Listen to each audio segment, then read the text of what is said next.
অভিযুক্ত ছিল অভিযুক্ত।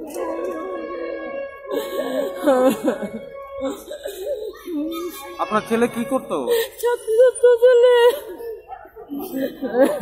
কবে উনি মানে প্রয়াত হয়েছেন? 2 বছর হয়েছে। চাকরি দেবো হয়তো করে হতে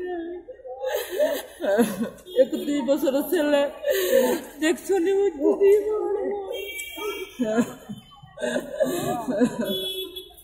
আপনি কেন আজকে এখানে কেন আছেন?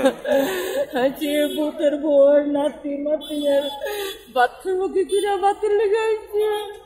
ভাত নাই খাওয়াবো নাতি নাত করে যেটা কই দেয় না দিতে পারি না। কাজ করে নাতি নাত করে দিন যা রাখবো খাতো করছে গুলো এরম খাওয়া খাইছে আর কুকুরে খানা এরম খাওয়ানে খাই আর কি নাতি নাত করলো।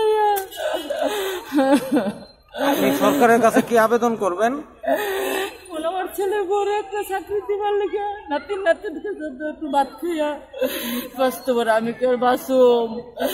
আমার সুখে সুখ হইতে আমার মৃত্যু হইব। তারা নিয়ে আমি যেতাম পারি। তারা 10 জন লইয়া তো আমার ছেলেরা লইয়া বইয়া রয়েছে। তারা লিখে একটু ইয়ে করবো। তারা ভাইলে আমার নাতি নাত করে ভাইব একটু ভাত খাইব। এটাই আমার আবেদন।